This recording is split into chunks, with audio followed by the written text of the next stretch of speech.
اعوذ باللہ من الشیطان الرجیم بسم اللہ الرحمن الرحیم رب اشرح لی صدری ویسر لی امری واحلل عقدۃ من لسانی یفقہوا قولی اللہم ارنا الحق حقا وارزقنا اتباعہ وارنا الباطل باطلا وارزقنا اجتنابہ آمین یا رب العالمین۔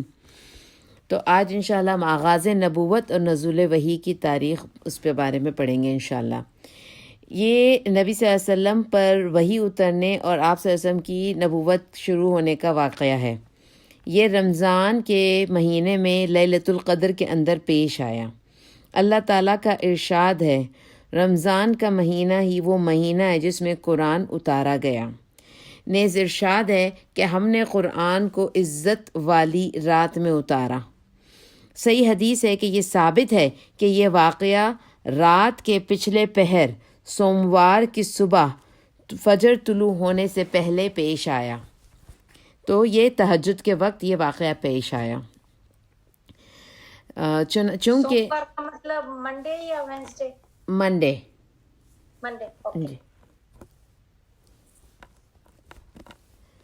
چونکہ لیلۃ القدر رمضان کی آخری 10 راتوں میں سے کسی طاق رات میں ہوا کرتی ہے، اور اس سال سوموار یعنی کہ منڈے 21 رمضان کو لیلۃ القدر تھی، یعنی کہ جس رات یہ پہلی وحی نازل ہوئی وہ 27 رمضان نہیں تھی، جو زیادہ تر لوگوں کا خیال ہے، اسپیشلی انڈیا پاکستان کے مسلمانوں کا یہی خیال ہے، کوئی ان کے پاس دلیل نہیں ہے، اسی لیے وہ سب 27 کو مناتے ہیں، مگر اصل حقیقت یہ ہے کہ یہ 21 رمضان کو لیلۃ القدر میں نازل ہوا۔ اس لیے اس سے یہ نتیجہ نکلتا ہے کہ آپ صلی اللہ علیہ وسلم کی نبوت آپ کی پیدائش کے 41ویں سال 21 رمضان کو منڈے کی رات کو شروع ہوا۔ اس رات اگست کی 10 تاریخ تھی، 10 اگست 910 عیسوی، اور قمری یعنی کہ لونر حساب سے اس وقت آپ کی عمر 40 سال اور 6 مہینے اور 12 دن تھی، اور سولر کیلنڈر جس کو ہم یوزلی یوز کرتے ہیں اس کے حساب سے آپ کی عمر 39 ایئرز تھی اور 3 مہینے اور 22 ڈیز، لہٰذا آپ کی بعثت 40 سال شمسی کے سرے پر ہوئی۔ شمسی مینس سولر کیلنڈر، تو سولر کیلنڈر اور لونر کیلنڈر مینس جس کو ہم اسلامک سال کہتے ہیں، تو ان کے حساب سے 40 ایئرس تھی اور 6 منتھس تھی، مگر سولر کیلنڈر کے حساب سے 39 ایئرز اینڈ 3 منتھس تھی جب ان پر یہ وحی نازل ہوئی۔ 21 رمضان، اگین میں نے جب لیلۃ القدر کے بارے میں بتایا تھا تو میں نے بتایا تھا کہ لیلۃ القدر ہر سال سیم ڈے پہ نہیں فال کرتی، 21 23 25 27 29 اللہ بہتر جانتا ہے، ہر سال ڈفرینٹ ہو سکتی ہے اور ہر سال سیم بھی ہو سکتی ہے، مگر قرآن جو ہے جو پہلی وحی نازل ہوئی وہ 21 رمضان کو نازل ہوئی تھی۔ پھر وحی کی بندش اور دوبارہ نزول، جیسا کہ بتایا گیا کہ غار حرا میں پہلی وحی اتر کر بند ہو گئی تھی۔ یہ بندش کئی روز تک قائم رہی۔ اس کی وجہ یہ تھی کہ نبی صلی اللہ علیہ وسلم کو سخت رنج و ملال ہوا، لیکن مصلحت الہی اسی میں تھی، کیونکہ اس طرح آپ کا خوف بھی جاتا رہا، معاملے کی نوعیت کو بھی سمجھنے کا موقع ملا، اور دوبارہ وحی کی مشقت جھیلنے کے لیے صرف یہی نہیں طبیعت بھی آمادہ ہو گئی، بلکہ ایک شوق و طلب بھی پیدا ہوئی، اور آپ صلی اللہ علیہ وسلم دوبارہ وحی کا انتظار کرنے لگے، کیونکہ وحی کا جو آنے کا سلسلہ تھا وہ کوئی آسان نہیں تھا، مینٹلی فزیکلی وہ ڈریننگ تھا، تو پھر اس لیے وحی کو روک دیا گیا تھا کچھ عرصے کے لیے، تاکہ نبی صلی اللہ علیہ وسلم مینٹلی بھی پریپیئر ہو جائیں، فزیکلی اس کو لینے کے قابل ہو جائیں، اور ان کے اپنے اندر بھی شوق ہو جائے۔ ادھر گوشہ نشینی کے بقیہ مدت پورا کرنے کے لیے آپ صلی اللہ علیہ وسلم ورقہ کے پاس سے پلٹ کر دوبارہ غار حرا میں تشریف لا چکے تھے۔ پھر جب ماہ رمضان ختم ہو گیا اور آپ کی مدت اعتکاف پوری ہو گئی تو حسب عادت پہلی شوال کی صبح حرا سے اتر کر مکہ کی طرف روانہ ہو گئے۔ نبی صلی اللہ علیہ وسلم کا ارشاد ہے، میں پہاڑ سے اتر کر مدینہ میدان میں پہنچا تو مجھے پکارا گیا، میں نے دائیں طرف دیکھا، وہاں کچھ نہیں تھا، کچھ دکھائی نہ دیا، بائیں طرف دیکھا، وہاں بھی کچھ نہ دکھائی دیا، پھر آگے دیکھا تو وہاں بھی کچھ نظر نہ آیا، پھر پیچھے دیکھا تو وہاں بھی کچھ نہ نظر آیا۔ اس کے بعد میں نے سر اوپر اٹھایا تو میں کیا دیکھتا ہوں کہ جو فرشتہ حرا میں میرے پاس آیا تھا وہی آسمان اور زمین کے درمیان کرسی پر بیٹھا ہوا ہے۔ یہ دیکھ کر میرا پورا وجود اس کے رعب سے بھر گیا، یہاں تک کہ میں زمین کی طرف جا جھکا۔ پھر میں خدیجہ کے پاس آیا اور کہا، مجھے چادر اڑا دو، مجھے چادر اڑا دو، مجھ پر کمبل ڈال دو اور ٹھنڈے پانی کے چھینٹے مارو۔ انہوں نے کمبل اڑا دیا اور ٹھنڈے پانی کے چھینٹے مارے، پھر یہ آیتیں نازل ہوئیں۔ تو سوچنے کی بات ہے کہ دیکھیں، حالانکہ نبی صلی اللہ علیہ وسلم کتنے اسٹرانگ تھے، فزیکلی بھی اسٹرانگ تھے، مینٹلی بھی اسٹرانگ تھے، ہر طریقے سے، مگر امیجن کریں کہ حضرت جبرائیل کو دیکھنے کے بعد ان کا کس طرح کیا حال ہوا کہ پورا وجود وہ کہہ رہے ہیں کہ ان کے رعب سے بھر گیا اور وہ زمین کی طرف جھک گئے اور گھر کی طرف وہ لوٹ آئے۔ اور اس وقت پھر نبی صلی اللہ علیہ وسلم پر یہ آیات نازل ہوئیں جو میں نے لاسٹ ٹائم پڑھائی تھی، یا ایہا المدثر قم فانذر وربک فکبر وثیابک فطہر والرجز فہجر۔ اے کمبل پوش، اٹھو اور لوگوں کو ان کی بدعملی کے نتائج سے ڈراؤ، اور اپنے رب کی بڑائی بیان کرو، اور اپنے کپڑے پاک رکھو اور گندگی سے الگ تھلگ رہو۔ یہ واقعہ نماز فرض ہونے سے پہلے کا ہے۔ اس کے بعد، اس آیات کے بعد وحی میں تیزی آ گئی، چنانچہ پھر پے در پہ وحی آنے لگی۔ ان آیات سے آپ کی رسالت شروع ہوئی۔ آپ کی یہ رسالت آپ کی نبوت کے اتنے دنوں بعد شروع ہوئی جتنے دنوں وحی بند رہی۔ ان آیات میں آپ صلی اللہ علیہ وسلم کو 2 طرح کے کام سونپے گئے اور دونوں کے نتائج بھی بتائے گئے۔ پہلا کام کہ آپ صلی اللہ علیہ وسلم کو حکم دیا گیا کہ لوگوں کو اللہ کے احکامات کے بارے میں بتائیں، اللہ کے بارے میں بتائیں، اور پھر بدعملی کے نتائج سے ڈرائیں۔ اور آپ کو کہا گیا کہ اٹھو اور ڈراؤ کے ذریعے سے یہ دیا گیا کہ کیونکہ اس کے معنی یہ ہیں کہ آپ لوگوں کو یہ بتائیں اور سمجھا دیں کہ وہ جس طرح کی گمراہی اور بدعملی میں مبتلا ہیں اور غیر اللہ کی پوجا میں اور اللہ کی بات، صفات اور افعال و حقوق میں دوسروں کو شریک ٹھہرانے کا وہ جو کام کر رہے ہیں، اللہ تعالیٰ اس پر ان کو بڑا عذاب دے گا۔ دوسرا کام یہ ہے کہ آپ خود اپنے اوپر اللہ کے احکام کو لاگو کریں تاکہ آپ کو اللہ کی خوشنودی بھی حاصل ہو اور آپ دوسروں کے لیے بھی نمونہ ٹھہریں، اور یہی کہ اپنے آپ کو پاک و صاف رکھیں اور برائیوں سے اپنے آپ کو بچا کے رکھیں۔ آج یہی حکم ہمارے لیے بھی ہے کہ سب سے پہلے ہم اللہ کا حکم سمجھیں اور اپنے اوپر سب سے پہلے اللہ کا حکم سمجھ کر اپنے اوپر لاگو کریں، اپنے آپ کو دوسروں کے لیے نمونہ بنائیں، پھر اس کے بعد اللہ کے احکامات لوگوں تک پہنچائیں اور انہیں یہ بتائیں کہ اگر وہ اللہ کا کام نہیں مانیں گے، اللہ کے احکامات نہیں مانیں گے، تو پھر اللہ کا عذاب ہوگا دنیا میں بھی اور آخرت میں بھی۔ دنیا میں شاید بچ سکتے ہیں کیونکہ دنیا جو ہے وہ دارالعمل ہے، اس کے لیے ابھی نتیجہ نہ بھی نکلے، مگر آخرت کی جو ہمیشہ کی زندگی ہے، یقیناً اس میں پھر اللہ کا عذاب ہوگا۔ ان آیات کے اترنے کے بعد نبی صلی اللہ علیہ وسلم دعوت کے تبلیغ کے کام میں لگ گئے، کیونکہ آپ کی قوم اکھڑ اور بت پرست تھی۔ باپ دادا سے جو کچھ ہوتا آیا تھا اسی کو حق سمجھتی تھی۔ ان میں اکڑ اور تکبر بھی بہت زیادہ تھا، نیز وہ اپنے معاملات کے فیصلے تلوار سے کیا کرتی تھی۔ اسی لیے اللہ نے آپ کے لیے یہ راستہ چنا کہ تبلیغ کا کام خاموشی اور رازداری سے کریں، وہ اور صرف اسی کو مخاطب کریں جو بھلا ہو، حق پسند ہو اور قابل اطمینان ہو، اور ان میں سے سب سے پہلے اپنے گھر، اپنے کنبے، اپنے قبیلے اور اپنے دوست احباب کو دعوت دیں۔ اس پروگرام کے تحت نبی صلی اللہ علیہ وسلم نے دعوت و تبلیغ کے پروگرام کی شروع کیا تو کئی خوش قسمت لوگوں نے اسے لپک کر قبول کیا اور آپ پر ایمان لائے۔ ان میں سب سے پہلا نام حضرت خدیجہ کا ہے۔ وہ آپ کی بیوی ہونے کی وجہ سے آپ کے بلند اخلاق اور اعلیٰ کردار کو سب سے اچھی طرح جانتی تھیں۔ انہیں یہ بھی پتہ تھا کہ آخری نبی کی آمد ابھی باقی ہے۔ وہ آپ کے تعلق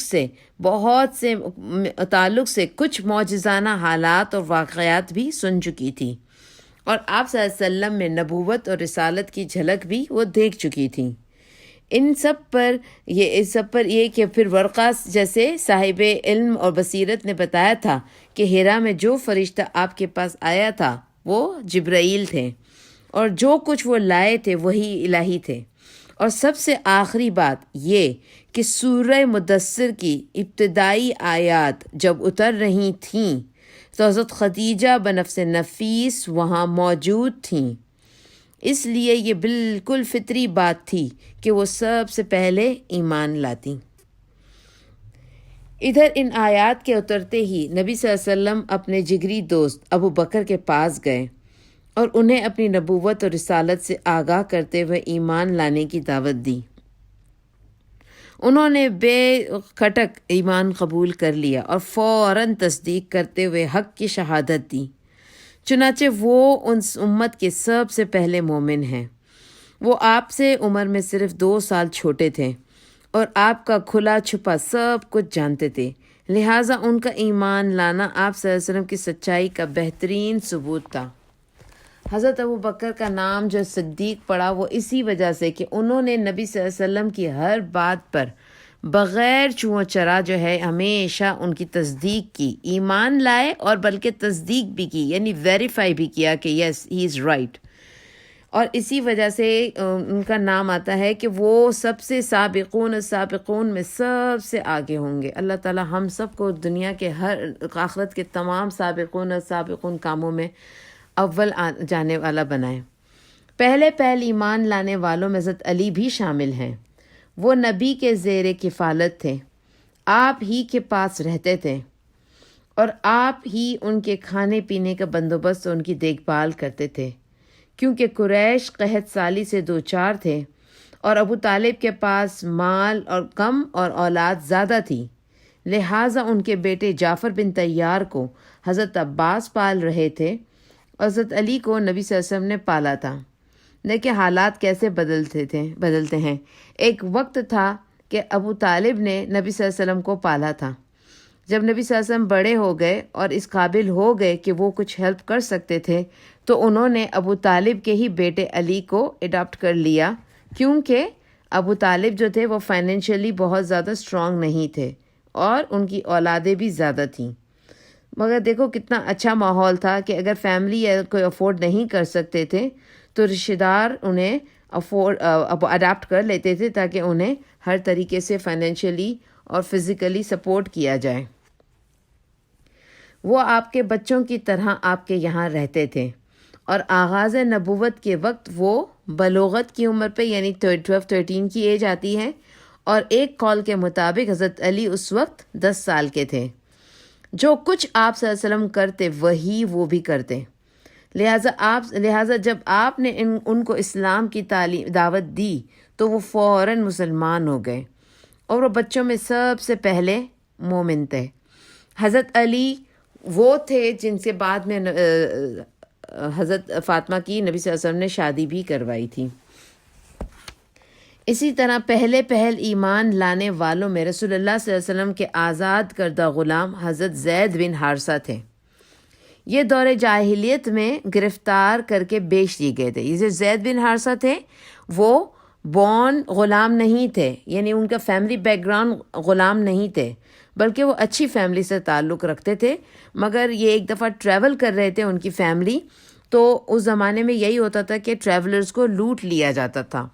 لوٹ کرتے وقت ان کے بچوں کو اور بڑوں کو اور سب کو لوٹ کے جو بھی ہاتھ میں آتا تھا انہیں غلام بنا لیا جاتا تھا، مال اور لوٹ لیا جاتا تھا. انہی میں یہ حضرت زید جو ایک دفعہ اپنی والدہ کے ساتھ ٹریول کر رہے تھے، لوگوں نے لوٹ لیا اور ان کو غلام بنایا اور ان کو جا کے بیچ دیا. انہیں خریدا کس نے؟ انہیں حکیم بن حرام نے خریدا. حکیم بن حزام نے خرید کر اپنی پھوپھی حضرت خدیجہ کو دے دیا. حضرت خدیجہ نے انہیں رسول اللہ صلی اللہ علیہ وسلم کے حوالے کر دیا تھا. جب ان کے والد اور چچا کو ان کی موجودگی، یعنی زید بن حارثہ کے والد کو اور چچا کو پھر ان کو پتہ چلا کہ زید بن حارثہ کو بیچ کر مکہ میں کوئی ان کے پاس کسی نے اڈاپٹ کیا ہوا ہے یا مکہ میں وہ غلام ہیں، تو وہ فوراً وہاں پہنچے اور رسول اللہ صلی اللہ علیہ وسلم کے پاس حاضر ہوئے اور عرض کیا کہ آپ انہیں فدیہ لے کر چھوڑ دیں اور فدیہ لینے میں بھی احسان فرمائیں. یعنی ان سے کہا کہ آپ ہم سے کچھ پیسہ لے لیں، کچھ کریں، اور یہ ہمارا بیٹا ہے، آپ ہمیں انہیں واپس کر دیں. آپ صلی اللہ علیہ وسلم نے زید کو بلایا اور انہیں اختیار دیا کہ آپ جو ہیں وہ اس بارے میں فیصلہ کریں کہ آپ کے پاس رہیں گے یا چاہے والدہ، یعنی ان کے نبی صلی اللہ علیہ وسلم کا آپ اخلاق دیکھیں. ایک غلام کو بلا رہے ہیں اور انہیں یہ اختیار دے رہے ہیں کہ آپ چاہیں تو والد اور چچا کے ساتھ چلے جائیں، آپ کی مرضی ہے. انہوں نے، حضرت زید نے مطلب آپ کے ساتھ رہنا پسند فرمایا. آپ اس پر غور کریں کہ ایک شخص کسی کے پاس غلام ہے، ان کے اپنے فادر اور چچا آئے ہیں انہیں لینے کے لیے، انہیں رائٹ دیا گیا ہے کہ آپ جائیں جن کے پاس بھی. آپ ان کا دیکھیں کہ انہوں نے آپ کے ساتھ صلی اللہ علیہ وسلم کے ساتھ رہنا پسند فرمایا. یہ ایک کسی کے اخلاق کے بارے میں اس سے بڑی کوئی دلیل ہو ہی نہیں سکتی کہ ان کے قریبی لوگ جو ہیں وہ ان کو پسند کریں. کیونکہ سب سے زیادہ انسان کن کے ساتھ اپنا اصلی چہرہ دکھاتا ہے؟ قریبی لوگوں کے پاس، شوہر کے پاس، بیوی کے پاس، ماں باپ کے پاس، بچوں کے پاس، نوکر چاکر کے پاس. آپ باہر تو تھوڑی دیر کے لیے ہم بہت اچھے بن جاتے ہیں اور ایک نقاب لگا لیتے ہیں اپنے چہروں پہ، مسکرانا، ہنس ہنس کے باتیں کرنا اور بالکل ڈیفرنٹ ہونا. مگر اصل انسان کی کس کے پاس ہوتی ہے؟ اصل انسان کی حقیقت صرف اس کے اپنے گھر والوں کے پاس ہی ہوتی ہے. اور حضرت زید نے اپنے والد کے، اپنے چچا کے پاس جانے اور آزادی کو ترجیح نہیں دی. انہوں نے نبی صلی اللہ علیہ وسلم کا ساتھ زیادہ پریفر کیا. اور نبی صلی اللہ علیہ وسلم کے ساتھ ہوتا تو ان کے ساتھ کیا تھی؟ غلامی. آپ کو پتہ ہے کہ غلامی کتنی بڑی لعنت ہے، کسی انسان کی غلامی. غلامی کے ہم اپنے صحیح ڈیفینیشن میں ہم کیا سمجھتے ہیں کہ غلامی یہ ہے جیسے ہم پاکستان انڈیا میں ماسیاں ہوتی تھی یا نوکر چاکر ہوتے تھے. یہ غلامی نہیں ہے. ماسی اور نوکر چاکر سے لوگ ڈرتے بھی ہیں کہ پتہ ہے اگر ان کو آپ نے کچھ کہا، ان کو برا لگ گیا، وہ چھوڑ کے چلے جائیں گے. ان کو آپ نے آنکھیں دکھائی، وہ کہیں گے آئی کوئٹ. اور آپ کو ان کو تنخواہ بھی دینی ہوتی ہے. وہ صبح و شام آپ کے غلام نہیں ہوتے، کچھ آورز کے لیے ہوتے ہیں آپ کے نوکر. اس میں بھی آپ ان کو ہر کام کہہ نہیں سکتی ہیں. آپ کہنا اگر کمٹمنٹ کی ہوئی ہے کہ آپ ان سے سویپ اور ماپ کروائیں گے، یہ کپڑے دھلوائیں گے، تو آپ ان کے علاوہ انہیں کوئی چوتھا کام نہیں کہہ سکتے. یہ ہوتے ہیں نوکر چاکر، ماسی اور ڈرائیور. مگر غلام ڈفرینٹ ہوتے ہیں. غلام از نوکر فار 24/7. آپ آدھی رات میں اٹھ کے انہیں جوتے مارے، وہ کچھ نہیں کہہ سکتے. آپ ان کو کوئی آپ کو ویجز نہیں دیتے ہوتے، ان کی کوئی سیلری آپ کو نہیں دینی ہوتی ہے. آپ انہیں گالیاں دیں، انہیں ماریں، انہیں کچھ بھی کہیں، وہ کچھ نہیں کہہ سکتے. وہ نہیں کہہ سکتے آئی کوئٹ. وہ آپ صبح و شام ہر وقت کے غلام ہوتے ہیں. کوئی کمٹمنٹ نہیں ہوتی کہ آپ ان سے صرف کچھ کام کروائیں گے. آپ انہیں A to Z سارے کام کروا کے ان کی زندگی کو عذاب کر سکتے ہیں. یہ ہوتی ہے غلامی. اور اس غلامی کو پریفر کیا حضرت زید نے. کیونکہ غلامی کے ساتھ کیا تھا؟ نبی صلی اللہ علیہ وسلم کا ساتھ تھا. آپ دیکھیں کہ یہ بہت بہت زیادہ بڑی دلیل ہے نبی صلی اللہ علیہ وسلم کے بہترین اخلاق پر. اسی وقت نبی صلی اللہ علیہ وسلم آپ کو قریش کے مجمع میں جا کر آپ لے گئے اور اعلان کیا، گواہ رہو آج سے زید میرا بیٹا ہے اور میرا وارث ہے اور میں اس کا وارث ہوں. اور اسی دن سے ان کو زید بن محمد کہا جانے لگا. پھر والد و چچا ان کو دیکھ کر خوش ہو گئے اور چھوڑ کے چلے گئے کہ جہاں ہمارا بیٹا رہنا چاہتا ہے وہ چھوڑ کے چلے گئے. یہ واقعہ نبوت سے پہلے کا ہے، ٹھیک ہے، جبکہ نبی صلی اللہ علیہ وسلم ابھی نبی بنے بھی نہیں ہیں، تب سے واقعہ ہے. اسلام آیا تو اس کے منہ بولے بیٹے کا رواج ختم کر دیا گیا اور حضرت زید کو زید بن حارثہ ہی کہا جانے لگا، کیونکہ قرآن کے ساتھ یہ منہ بولے بیٹے اور منہ بولے رشتوں کو ختم کر دیا گیا. اصل رشتے خون کے ہی رشتے ہوتے ہیں. یہ چاروں حضرات اس دن ایمان لائے تھے جس دن سورہ مدثر کی ابتدائی آیات نازل ہوئی تھیں. کنبے والوں نے ان میں سے ہر ایک کے متعلق کہا ہے کہ سب سے پہلے وہی ایمان لائے ہیں. کہنے والوں نے یہی کہا کہ سب سے پہلے یہی چار، تو حضرت خدیجہ، حضرت ابو بکر، حضرت زید اور حضرت علی، یہ چار پہلے لوگ تھے جو ایمان لائے. اس کے بعد حضرت ابو بکر کی بھی تبلیغ میں سرگرم ہو گئے اور حق رسالت ادا کرنے میں نبی صلی اللہ علیہ وسلم کا دایاں بازو بن گئے. اب حضرت ابو بکر کیسے تھے؟ حضرت ابو بکر بہت ہی پاک دامن، پسندیدہ، نرم مزاج، شریف، دریا دل اور معزز تھے. عرب کے انصاب و واقعات سب سے زیادہ جانتے تھے. ان کے کردار و اخلاق، جود و سخا، علم و فضل، لین دین، میل جول کی خوبیوں کی وجہ سے ان کے پاس ہر قسم کے لوگوں کی آمد و رفت برابر رہا کرتی تھی. اب جس کو وہ بھلا اور بھروسے کے لائق محسوس کرتے اسے اسلام کی دعوت دیتے تھے.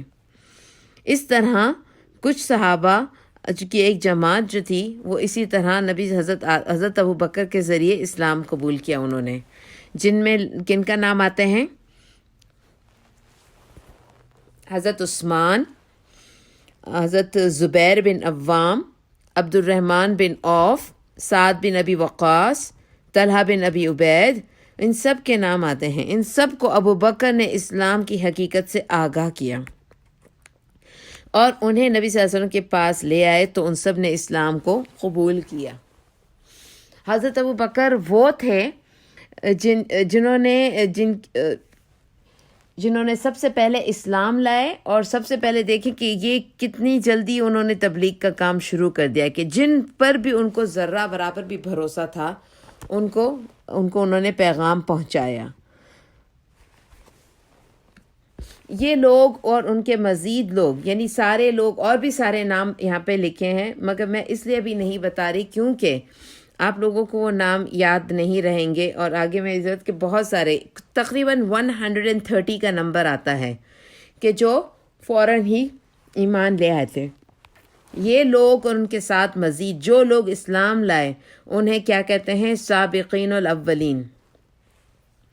تلاش و جستجو سے معلوم ہوتا ہے کہ جن کو قدیم الاسلام یا سابقون اولین کہا جاتا ہے ان کی تعداد تقریباً 130 پہنچ جاتی ہے، لیکن ان میں سے ہر ایک کے اسلام لانے کا وقت ٹھیک معلوم نہیں ہو سکتا. غالباً اس میں ایسے صحابہ بھی ہیں جنہوں نے اس وقت کھلا اسلام کی دعوت شروع ہونے کے قبل اسلام قبول کیا تھا. جیسا کہ گزر چکا ہے کہ اس سورہ مدثر کی ابتدائی آیات کے بعد وہی پے در پہ آتی رہی. کہا جاتا ہے کہ اس کے بعد سب سے پہلی پہلی سورت جو نازل ہوئی تھی وہ سورہ فاتحہ تھی. اس میں اہل ایمان کو حمد اور دعا کا طریقہ بتایا گیا ہے.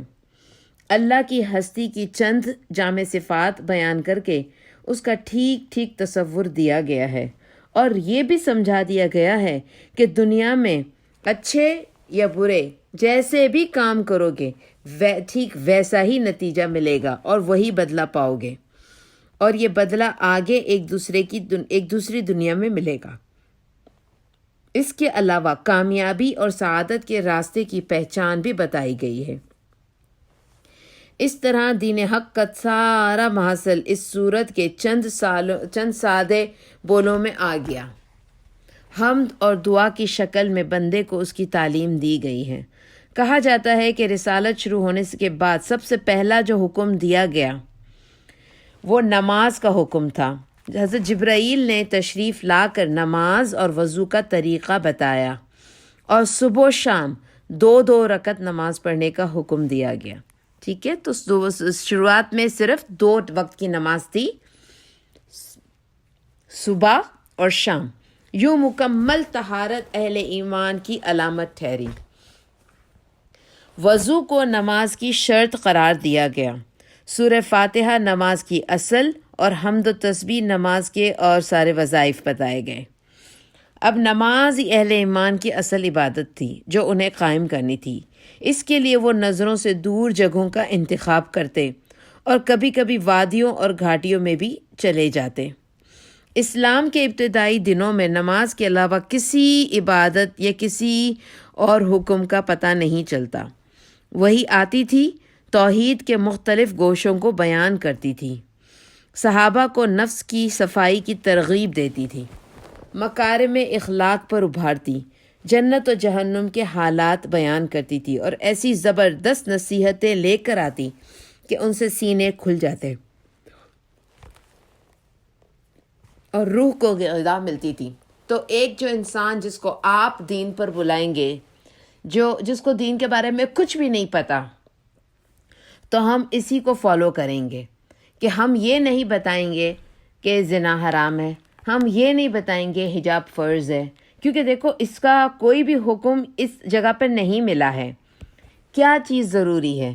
سب سے پہلے یہی کہ توحید کا سبق، توحید سب سے امپورٹنٹ ہے، کیونکہ اگر وہ توحید پر عمل کر لیتا ہے پھر اس کے بعد جو ہے باقی ساری چیزیں آسان ہو جاتی ہے، اور توحید کے بعد آخرت کا کانسیپٹ، باقی دوسری جتنی بھی چیزیں ہیں وہ کیا ہیں، وہ بعد میں آتی رہیں گی۔ اور پھر ان کو بہترین مسلمان یعنی اخلاق پہ ابھارنا اور اپنے نفس کا تزکیہ کرنا، کہ اپنے آپ کو ری ایویلویٹ کرتے رہنا، یہ ساری چیزیں پہلے آتی ہیں۔ پھر اس کے بعد مدنی دور کی دوسرے احکامات کہ زکوٰۃ ہے، حجاب ہے، یہ جتنے بھی احکامات ہیں وہ سب بعد آتے ہیں۔ ہم جب دین کا پیغام دینے لگتے ہیں تو ہم سب سے پہلے زکوٰۃ، حجاب اور زنا کا یہ سزا ہے اور چوری کی یہ سزا ہے۔ دین اس طرح نہیں دیا جاتا، کیونکہ لوگ ان سب کو سن کر ہی بھاگ جاتے ہیں دین سے۔ تو پہلے ہم اللہ کے وحدانیت توحید کی بات کریں گے، جنت دوزخ یعنی کانسیپٹ کلیئر کریں گے آخرت کا، اور پھر اخلاق کی تعلیم دیں گے، اور اس کے بعد جب دل نرم ہو جائے، جب لوگوں کے دلوں میں اللہ کی محبت آ جاتی ہے، آخرت کا کانسیپٹ کلیئر ہو جاتا ہے، پھر اس کا دل راضی ہوتا ہے کہ وہ اب آگے کون کون سا عمل کرنے کو تیار ہے۔ ادھر رسول اللہ صلی اللہ علیہ وسلم بھی کتاب و حکمت کی تعلیم کے ذریعے صحابہ کو یکجا کرتے، انہیں دلوں کی صفائی، اخلاق کی پاکیزگی، معاملات کی سچائی اور نفس کی عفت کی تربیت دیتے، تاریکیوں سے نکال کر روشنی میں لاتے، صحیح راستہ بتاتے، اور اللہ کے دین کو مضبوطی سے پکڑنے، اس کی رسی کو اچھی طرح تھامنے اور اس کے معاملے میں ثابت قدمی رہنے کی تلقین کرتے۔ یوں 3 برس گزر گئے اور صرف افراد کو دعوت دی جاتی، یعنی مجلسوں اور محفلوں میں کہیں بھی یہ تعلیم اعلانیہ تبلیغ نہیں کی گئی۔ لیکن قریش کو اس کا علم ہو گیا اور بعض نے اس پر تنقید بھی کی، بعض اہل ایمان پر کچھ زیادتیاں بھی کی گئیں، تاہم عمومی طور پر قریش نے اب تک کوئی اس کو اہمیت نہیں دی۔ ادھر نبی صلی اللہ علیہ وسلم نے بھی اس کے دین کی تبلیغ سے کوئی تعرض نہ کیا، نہ ان کے معبودوں کے بارے میں بھی کوئی بات کہی۔ جب اکا دکا افراد کو خاموشی سے اسلام کی دعوت دیتے ہوئے 3 برس گزر گئے تو قریش اور دوسرے قبیلوں کے اچھے لوگوں نے اسلام قبول کر لیا۔ اور یوں اسلام کی اعلانیہ تبلیغ کے لیے تبلیغ کے لیے حالات میں تھوڑی سی گنجائش ہو چلی تو اللہ تعالیٰ نے رسول اللہ صلی اللہ علیہ وسلم کو حکم دیا وَأَنذِرْ عَشِيرَتَكَ الْأَقْرَبِينَ وَخْفِضْ جَنَاحَكَ لِمَنِ اتَّبَعَكَ مِنَ الْمُؤْمِنِينَ فَإِنْ عَصَوْكَ فَقُلْ إِنِّي بَرِيءٌ مِّمَّا تَعْمَلُونَ۔ اور اب آپ اپنے نزدیکی رشتہ داروں کو ڈرائیں، پھر جو ایمان لائیں اور آپ کے پیروکار بن جائیں ان کے لیے اپنا بازو جھکائے رکھیں، اور جو آپ کی بات نہ مانیں ان سے اپنا لا تعلقی کا اعلان کر دیں۔ یعنی ہمارے لیے بھی اس میں کیا سبق ہے؟ ہم بھی جب قرآن پڑھنے لگے، سمجھنے لگیں، تو سب سے پہلے اپنے قریبی رشتہ داروں کو آرام سے ان کا دل نرم کرنے، سب سے پہلے اگین خود پر کیا، سورہ مدثر کے ذریعے خود پر اپنے پر کیا، اب اپنے رول ماڈل بن گئے، اب گھر والے دیکھ رہے ہیں کہ آپ بہت اچھے اب انسان بن گئے ہیں، بہت اچھے مسلمان بن گئے ہیں، پھر آہستہ آہستہ ان کو جنت، دوزخ، توحید کے کانسیپٹس کلیئر کریں گے ہم اپنے گھر والوں کے، اور پھر ان کو فیسیلیٹیٹ کریں گے۔ بازو جھکائے کے رکھنا کا مطلب کیا ہے؟ یہ بالکل ان کے ساتھ نرم ہو جانا، بہت ان کے ساتھ کیئرنگ ہو جانا، ان کے لیے اپنے بازو جھکائے رکھنا، بہت ان کے لیے اور کرنا، بہت زیادہ ان کے لیے ایک طریقے سے اچھی طریقے سے رول ماڈل بننا، اپنے اخلاق کے ذریعے ان کے لیے فیسیلیٹیٹ کرنا، ہر چیز ان کے لیے آسان کرنا۔ یہ نبی صلی اللہ علیہ وسلم کو بھی کہا گیا اور ہمارے لیے بھی یہی حکم ہے۔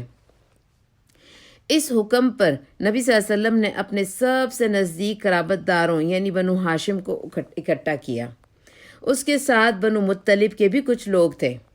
آپ نے ان سب کے سامنے اللہ تعالیٰ کی حمد و ثنا، اس کی وحدانیت کی شہادت دی اور فرمایا، اللہ وحدہ لا شریک کی قسم، میں تمہارے لیے خصوصاً اور تمام انسانوں کے لیے عموماً اللہ کا رسول ہوں۔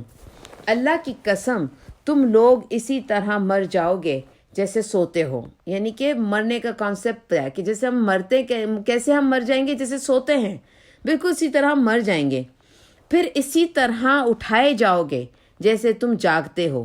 یعنی کہ آخرت کا کانسیپٹ دیا گیا کہ جس طرح تم ابھی صبح اٹھتے ہو نا، اسی طرح تم آخرت میں بھی ایک دن اٹھائے جاؤ گے، اور اس کے بعد تم سے تمہارے اعمال کا حساب لیا جائے گا، پھر یا تو ہمیشہ کے لیے جنت ہوگی یا ہمیشہ کے لیے جہنم ہوگی۔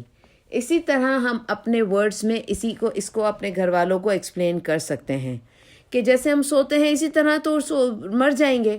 اور آپ نے اپنی لائف میں یہ چیزیں کیا غور نہیں کی ہیں کہ انسان جس طرح صبح آپ نے، بلکہ لٹرلی ہم نے یہ سنتے ہیں کہ وہ رات کو سویا اور صبح اٹھا ہی نہیں، باتیں کرتے کرتے بندے سو جاتے ہیں، مر جاتے ہیں۔ یہی بات ہم ایکسپلین کریں گے کہ اسی طرح تم سو جاؤ گے اور اسی طرح مر جاؤ گے، اور ابھی تم جس طرح صبح اٹھتے ہو نا، اسی طرح قیامت کے دن بھی تم اٹھائے جاؤ گے، اور بالکل اسی طرح تم سے پوچھ گچھ ہوگی، اور اللہ کا کہنا مانتے رہو گے تو جنت ہے، اور اگر نہیں مانا تو دوزخ ہے۔ سمپل بات ہے۔ نبی صلی اللہ علیہ وسلم کی باتیں سن کر سب نے نرمی سے گفتگو کی، صرف آپ کے چچا ابو لہب نے کہا، اس کا ہاتھ اس سے پہلے پکڑ لو کہ عرب اس کے خلاف اکٹھے ہوں، ورنہ اس وقت اگر ان کے حوالے کرو گے تو زیادہ ذلت اٹھاؤ گے، اور اگر اسے بچانا چاہو گے تو مارے جاؤ گے۔